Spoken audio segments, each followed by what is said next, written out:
Ambassador Zix adjusted his ceremonial robes for the 7th time in the last hour. The shuttle's artificial gravity hummed beneath his feet as Earth grew larger in the viewscreen. His antennae twitched nervously. "Are we absolutely certain these humans are ready for contact?" he asked, not for the first time. Krulvosh, his Murgthal deputy, flicked her tail. "The Council believes so. Their technology has reached the minimum threshold, and they've stopped actively destroying their planet." "Barely," muttered Zix. He studied the 8 members of his diplomatic team, each representing a different species of the Galactic Confederation. They were the finest diplomats available, trained for even the most challenging first contact scenarios. Yet the briefing materials on humans left him uneasy. Intelligence reports described them as oddly resilient and alarmingly unpredictable, but otherwise unremarkable for a species from an outer rim planet. "Remember," he addressed the delegation, "we represent 2,000 years of peaceful cooperation among the stars. These humans know nothing beyond their small blue world. They will likely be overwhelmed by our presence." The Quillian representative, Tripak, ruffled his feathers. "I've studied their broadcast signals. They seem fixated on fictional scenarios involving alien invasions." "Precisely why we sent advance notice," said Zix, "to avoid panic." The shuttle began its descent through Earth's atmosphere. The craft shuddered slightly, causing several delegates to grip their seats. "Atmospheric density higher than expected," noted the pilot. "Adjusting stabilizers." Zix gazed at the rapidly approaching landscape below. The humans had prepared a landing site in a region called Wyoming, a flat, open area far from major population centers, a wise precaution. As they landed, he observed a small group of humans standing at a safe distance. They wore formal attire by their standards, though Zix noted the military presence among them. Also wise. "Filters active?" he asked the environmental officer. "Yes, Ambassador. Earth's atmosphere contains acceptable levels of nitrogen and oxygen, but the microbiome could be problematic. Your suits will provide protection while allowing sensory input." Zix nodded and addressed the delegation one final time. "Remember your training. Slow movements, simple language, no sudden gestures that might frighten them." The shuttle door opened, extending a ramp to Earth's surface. Zix led the procession, his 4 limbs moving with practiced grace despite his inner tension. At the bottom of the ramp stood 2 humans, a female with dark hair pulled back and a male in a decorated uniform. Behind them waited several others, including what appeared to be security personnel. "Welcome to Earth," said the female human, speaking slowly in their primary language. The delegation's translators converted her words seamlessly. "I am Dr. Olivia Grant, Chief Linguist for the United Nations. This is Major Frank Daniels of the United States Air Force." Zix performed the Confederation's universal greeting gesture, a slow opening of his upper limbs. "I am Ambassador Zix of the Vexari, representing the Galactic Confederation. We come in peace and friendship." Major Daniels stepped forward and extended his hand. Zix had been briefed on this custom, but still hesitated before extending his upper right limb. Their hands met in what humans called a handshake.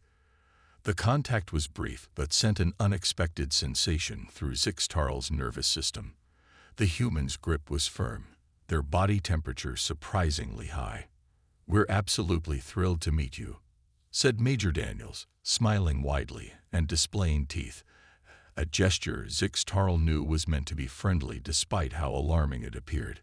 "The whole planet's been buzzing since your message arrived. We're excited to dive right into galactic politics." Zix translator processed the words, but something in the casual delivery made his antennae twitch.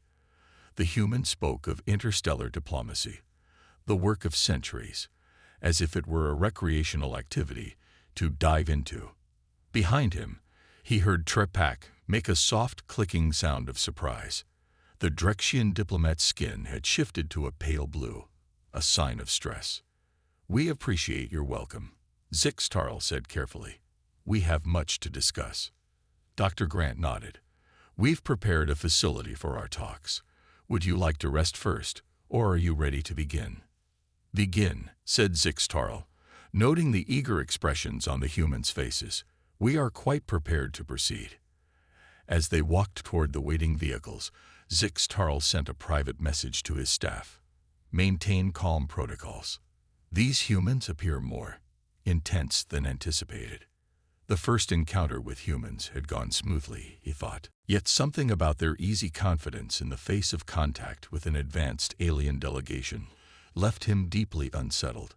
2 weeks into the diplomatic talks, signs of strain were becoming visible among the alien delegation. They gathered in their private conference room at the specially built compound outside Wyoming. The room had been adjusted to provide comfort zones for each species, higher gravity for some, specific atmospheric mixtures for others. Ambassador Zixtarl stood at the head of the table, his antennae twitching with barely contained stress. Status reports, he ordered. Kralvash, you first. The Murthal deputy's tail swished nervously. I've been observing the human female, Lisa Summers.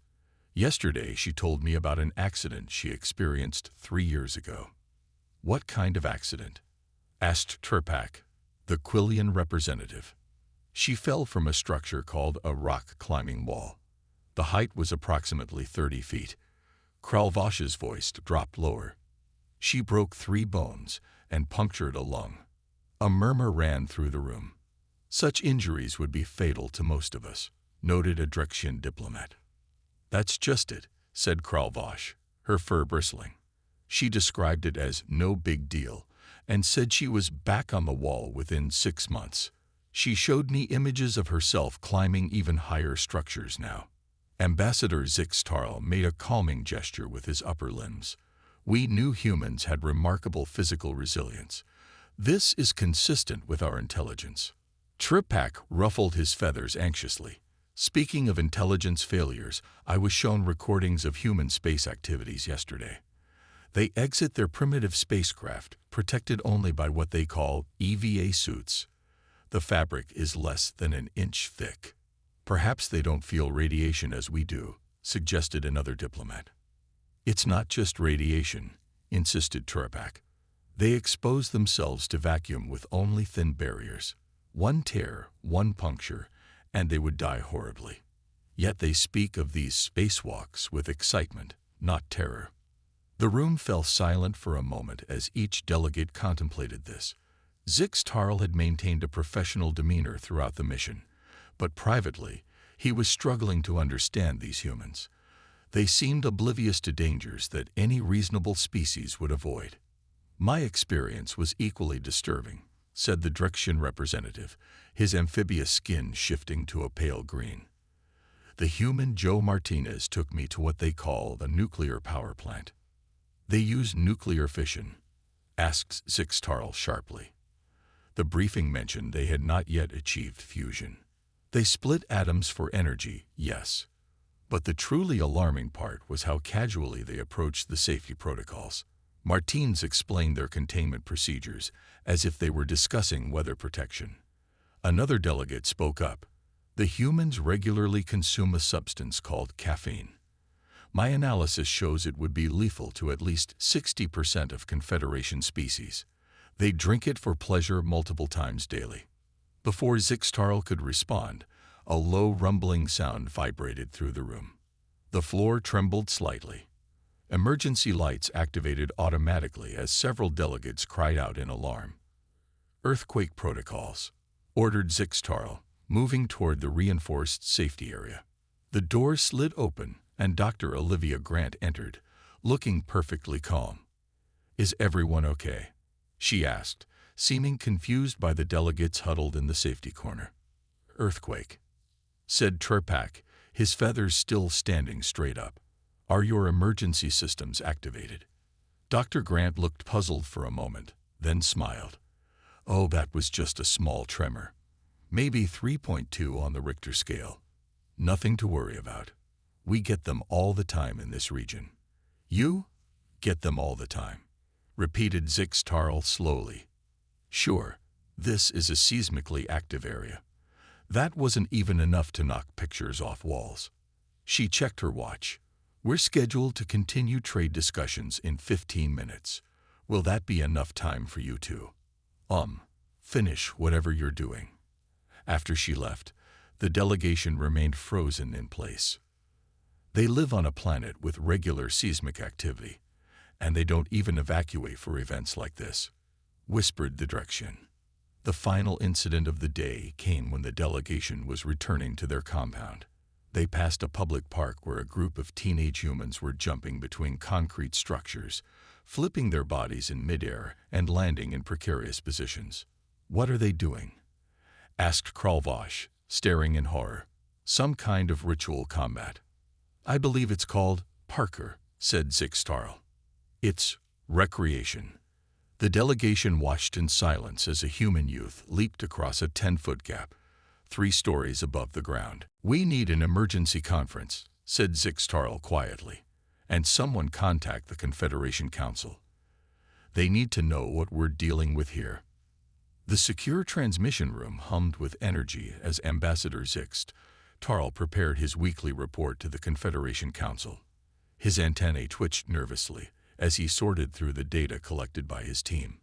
After 1 month on Earth, the reports were becoming increasingly concerning.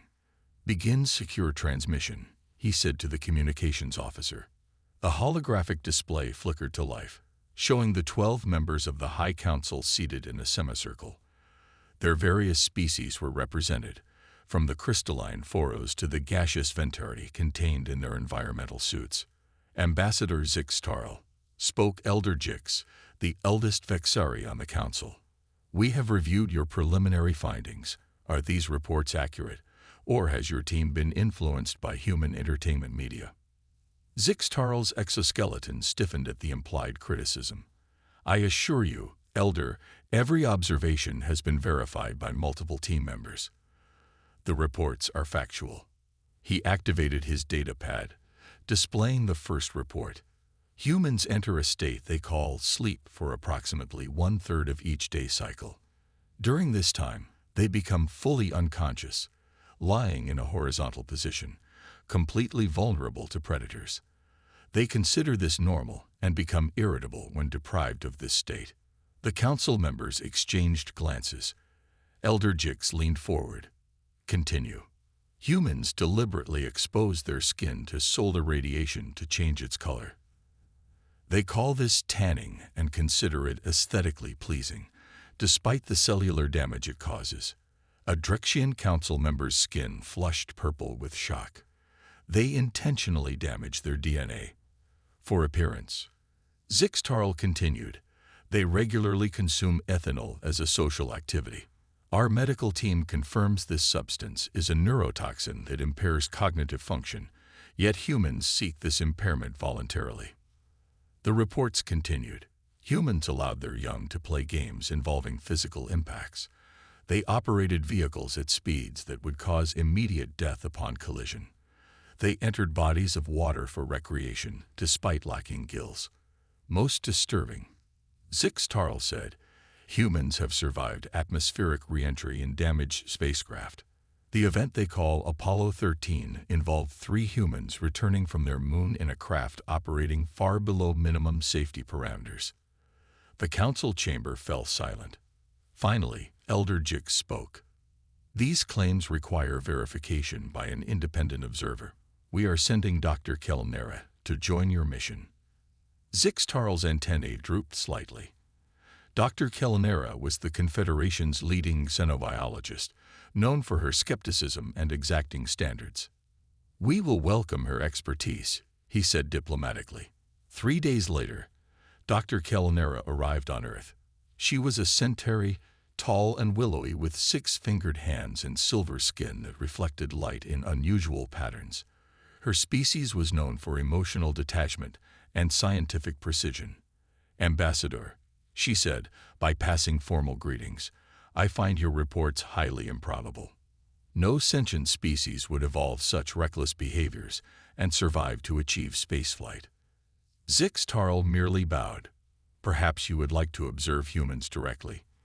The United Nations has arranged a demonstration of their elite military personnel today. Dr. Kelnera agreed, and they traveled to a coastal military base where human soldiers called Navy SEALs were training.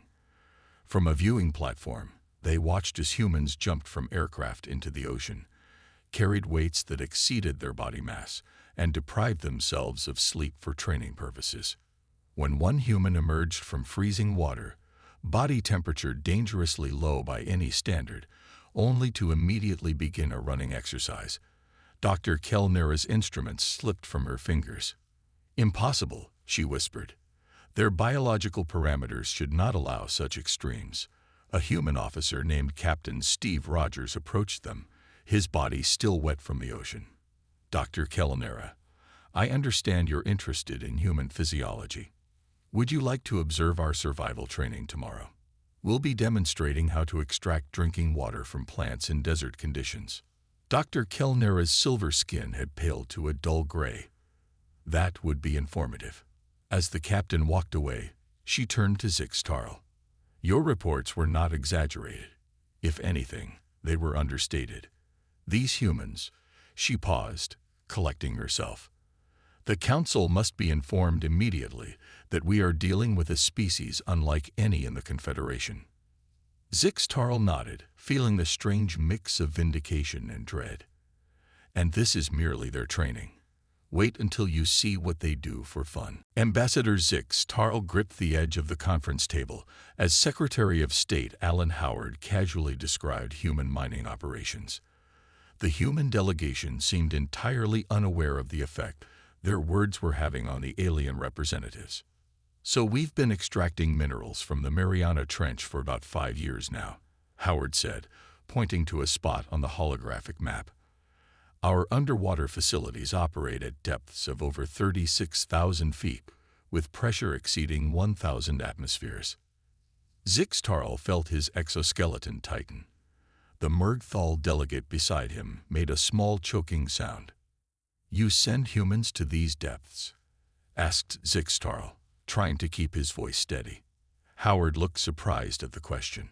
"Well, initially for construction and maintenance, yes. We're shifting more to remote operation now, but we still keep human teams on site for emergency response." Dr. Kellnera, who had been observing from the corner, quickly made notes on her datapad.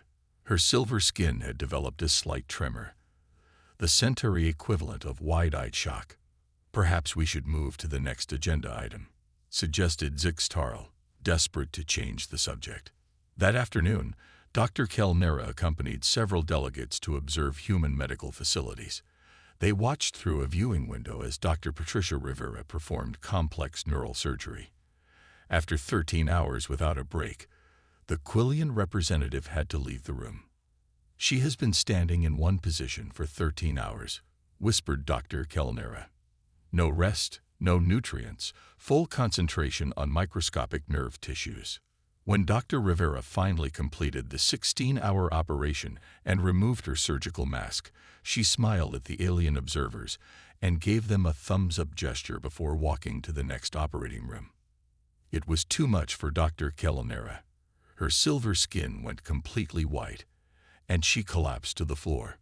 "Medical emergency," called Zix-Tarl, as his staff rushed to attend to the xenobiologist.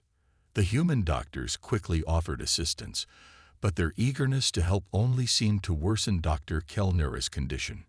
She was taken back to the alien compound to recover. 2 days later, during a cultural exchange dinner, the Drexian diplomat accidentally discovered the true horror of human cuisine. "This flavor is quite interesting," he said, sampling a small portion of human food. "What is this substance?" Olivia Grant smiled. "That's just a mild hot sauce. It's made from capsaicin, a compound found in peppers." The Drexian's skin immediately turned a deep purple. "Capsaicin? You ingest this voluntarily. In our system, this is a defense chemical that can incapacitate predators." The table fell silent as the human delegates exchanged glances. "We like the burn," admitted Frank Daniels with a shrug. "Wait until you try ghost peppers." That evening, pilot Karen Fletcher arrived at the compound with an offer that sent ripples of anxiety through the delegation. "I thought our guests might enjoy experiencing some Earth-style flight," she said cheerfully. "I've brought an F-35 trainer. It's a two-seater, so I can take you up one at a time for a mild aerobatic demonstration." Against his better judgment, Zixtarl agreed that 2 volunteers could participate. The Murgthal and Quillian representatives, both fascinated by human technology, eagerly accepted. They returned 2 hours later. The Murgthal had to be carried from the aircraft, her feline features frozen in a grimace of terror. The Quillian could walk but had lost several feathers and refused to speak. "What happened?" demanded Zixtarl. Pilot Fletcher looked confused. "Nothing unusual, just some basic rolls, a couple of high turns, and a controlled stall recovery. Very standard stuff. I kept it gentle for our guests." That night, alone in his quarters, Zixtarl spoke to his personal AI assistant. "Record private log," he said quietly. "After 6 weeks of observation, I must acknowledge a disturbing possibility. Humans may be the most terrifying species the Confederation has ever encountered. They don't even realize what they are. They think they're normal. May the stars help us all." The final incident of the week occurred when the Drexian diplomat was scanning Earth broadcasts and stumbled upon a mixed martial arts competition. His screams brought the security team running, only to find him staring in horror at the screen. "Human blood sport," he gasped, pointing at the fighting humans. "Is this common?" Zixtarl had no good answer. His only comfort was that humans hadn't yet joined the Confederation. He wasn't sure the galaxy was ready. The United Nations headquarters gleamed under the evening lights of New York City. Inside the Grand Hall, humans and aliens mingled in what was meant to be the diplomatic highlight of the month. Ambassador Zixtarl moved carefully through the crowd, nodding politely to various human dignitaries who seemed far too comfortable in the presence of extraterrestrial beings. 2 months on Earth," muttered Kralvosh, his Murgthal deputy, "and I still cannot predict what these humans will do next." Zixtarl's antennae twitched in agreement. "Maintain composure. This function is being broadcast throughout the Confederation." Across the room, Dr. Kelnera was engaged in conversation with several human scientists. Her silver skin had regained its luster after her fainting episode, but she now carried multiple recording devices to document human behavior. The human chef, Greg Morrison, had prepared a special menu that accommodated the biological needs of all 8 alien species. It was an impressive feat that even Zixtarl had to admire. Servers moved through the crowd with trays of food suitable for both humans and visitors. The pleasant atmosphere shattered when a loud bang echoed from the kitchen, followed by alarm shouts. Smoke began pouring through the serving doors. "Fire!" someone yelled. Instant chaos erupted among the alien delegation. The Quillian representative's feathers stood straight up as he dove under a table. 2 Drexian diplomats made for the exits, their amphibious skin changing to emergency red coloration. Even Kralvosh hissed and backed away, her tail puffed to twice its normal size. What happened next would be included in every report sent back to the Confederation. While the alien diplomats panicked, the humans reacted with alarming efficiency. Security personnel moved toward the kitchen rather than away from it.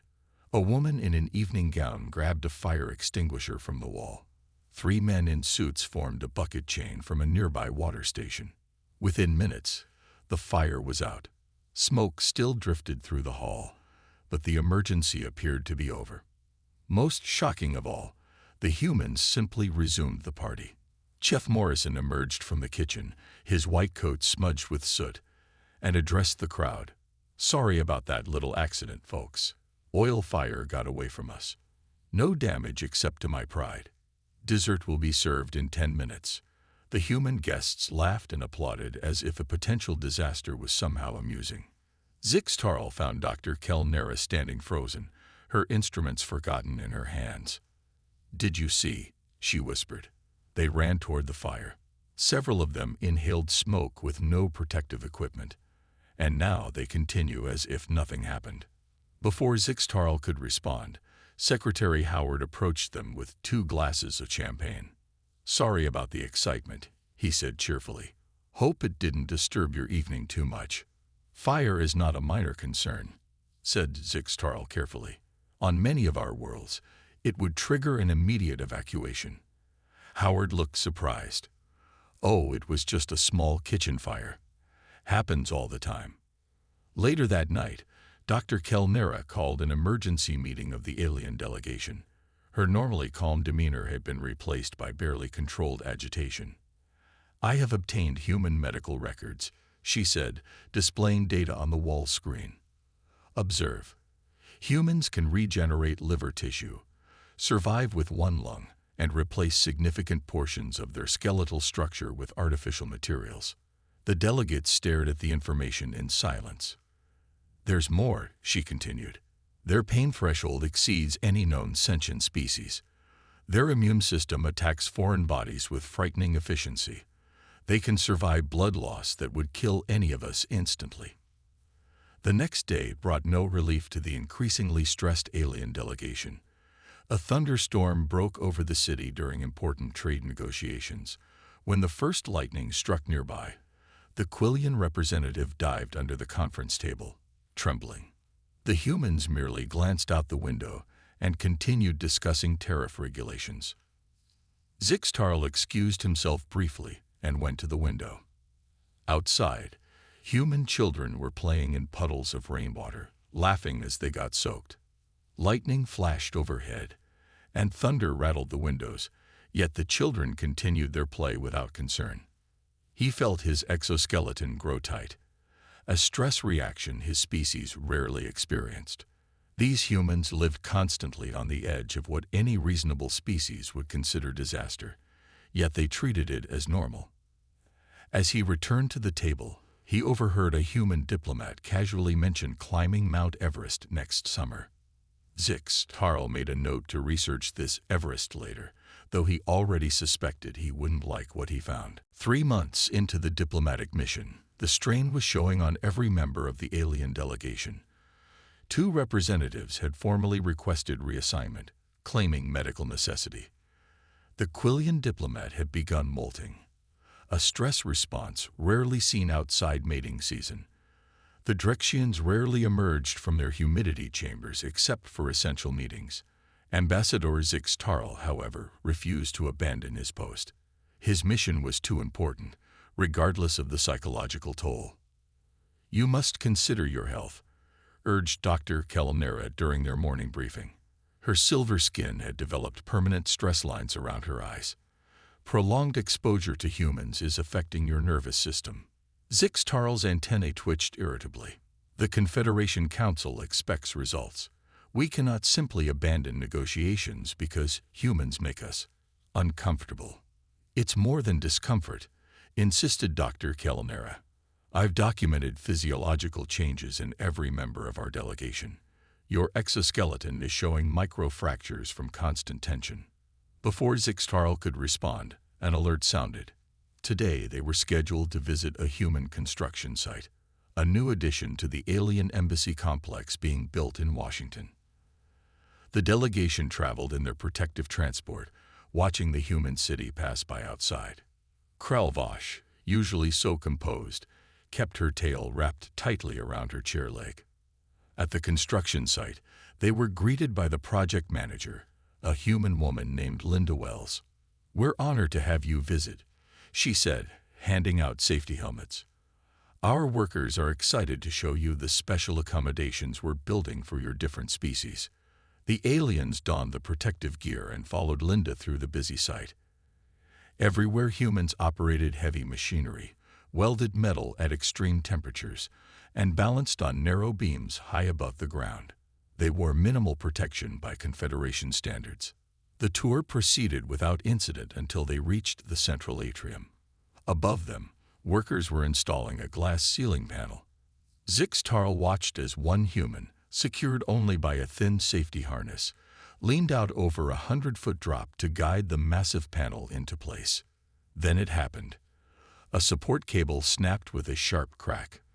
The glass panel tilted dangerously. Several small pieces broke off, raining down toward the delegation. "Look out!" shouted Linda. Before anyone could react, A human construction worker named Sam Richards lunged forward. He shoved the nearest alien, the Murgthal diplomat Kralvosh, clear of the falling debris. In doing so, he placed himself directly in its path. A large shard of glass struck Sam's arm. The delegation watched in horror as red human blood immediately began to flow. Medical staff rushed forward. Sam sat down, holding his arm as a human doctor cut away his sleeve to reveal a deep gash. "Broken radius," announced the doctor. "You'll need surgery to set it." To the alien's astonishment, Sam looked up at Kralvosh and smiled. "Sorry about that. Didn't mean to scare you. It's just a fracture." Just a fracture. The words echoed in Zixtarl's mind. This human had a broken bone and severed blood vessels, yet he was concerned about frightening Kralvosh. Most shocking of all was Kralvosh's reaction. The Murgthal diplomat, who had avoided direct contact with humans for weeks, knelt beside Sam. "You were injured protecting me," she said, her voice carrying the formal tones of Murgthal honor speech. "I am in your debt." Sam looked embarrassed. Anyone would have done the same. No big deal. As the human was taken to receive medical treatment, Dr. Kelnera approached Zixtarl. Her expression was grave. "I've completed my final report for the council," she said quietly. "Humans evolved on what we would classify as a death world. High gravity, extreme temperature variations, dangerous wildlife, atmospheric oxygen levels that would be considered toxic on many worlds." She paused, watching the human medical team efficiently treating Sam. "They don't know they're exceptional," she continued. "Their entire species developed in conditions that would kill most Confederation citizens within days. They consider their resilience normal." Zixtarl felt something shift in his understanding. He had been approaching humans as if they were simply untrained diplomats who needed guidance. The truth was far more profound. That evening, he called an emergency meeting with Earth's United Nations representatives. For the first time in his diplomatic career, he decided complete honesty was required, however uncomfortable it might be for both sides. 6 months after first contact, a new treaty hung on the wall of the United Nations headquarters. The document, printed on both Earth paper and Confederation crystal sheets, established humanity's unique position in galactic politics. Ambassador Zixtarl stood before the assembled representatives of Earth and the Galactic Confederation. His exoskeleton gleamed with ceremonial polish, but those who knew him well could see how much more relaxed his posture had become. "The Confederation Council has officially classified humans as an extreme environment species," he announced. "This grants Earth special diplomatic status and certain accommodations in interstellar relations." Secretary Alan Howard leaned toward Dr. Olivia Grant and whispered, "Is that good or bad?" She shrugged slightly. After the ambassador's shocking confession 3 months ago about how terrifying humans appeared to other species, Earth's diplomats had worked hard to seem less intimidating. No one was sure if they had succeeded. "Additionally," continued Zixtarl, "Earth has been approved as an optional tourism destination for Confederation citizens seeking adventure experiences." Several alien delegates shuddered visibly at the concept.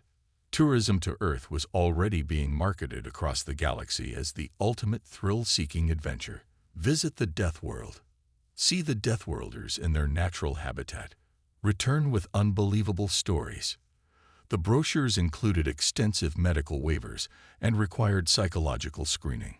"To facilitate safer interactions," said Zixtarl, "we have established human handling protocols for all Confederation species. Similarly, we request that human diplomats undergo our new intensity reduction training before visiting other worlds." Frank Daniels, recently promoted to colonel, raised an eyebrow. "Intensity reduction." Kralvosh, now the Murgthal ambassador to Earth, explained gently, "It's to help you understand how alarming certain human behaviors can be. For instance, your tendency to remain active during electrical storms or your casual attitude toward heights." Daniels looked confused. "But thunderstorms are normal, and heights are just heights." Exactly the point, said Dr. Kellnera, who had chosen to remain on Earth as the chief xenobiologist. Her silver skin had adapted to display less stress around humans, though she still flinched when they moved too quickly. After the ceremony, a small human delegation prepared for their first trip to the Confederation capital. Olivia Grant and Frank Daniels had been appointed as Earth's ambassadors, a choice that had caused some debate among the aliens. Both were considered remarkably stable by human standards, which translated to only mildly terrifying in Confederation assessment. Remember, instructed Zix Tarl as they boarded the interstellar transport, move slowly, speak softly, and try not to mention any recreational activities involving physical danger. So no talking about my skydiving hobby? Asked Daniels with a grin. Zix Tarl's antennae drooped slightly. Especially not that. Olivia laughed and held up a small package. We've brought a gift for the council. It's a selection of mild hot sauces, labeled for brave diplomats only. Despite himself, Zix Tarl made a sound that humans had learned was his species' version of laughter. Over the months, he had developed a genuine fondness for these alarming but well-meaning creatures. Meanwhile, across the galaxy at the Confederation Diplomatic Academy, a new training program was underway. A young forest diplomat raised a crystalline appendage. Instructor, why does our Earth survival kit include emotional support AI and panic buttons? The instructor, a veteran of the first contact mission, simply activated the wall screen. It displayed footage of humans participating in an activity called extreme sports. The class watched in horrified silence as humans jumped from cliffs wearing nothing but fabric wings, dived into underwater caves, and raced vehicles at lethal speeds across desert terrain. This, said the instructor, is what humans do for entertainment. The class collectively moved back from the screen. Back on Earth, human engineers worked alongside alien technicians to adapt Confederation technology to Earth standards. The aliens insisted on adding triple redundant safety systems. The humans kept asking if the machines could go faster. In his private quarters, Ambassador Zix Tarl reviewed the latest reports. Humanity was adapting well to its place in the galactic community, though several incidents had required diplomatic intervention. Last week, a human tourist on Mergthal had terrified locals by swimming in what they considered acid-level water. The tourist had described it as a little tangy. Zix Tarl's personal log entry that night was brief.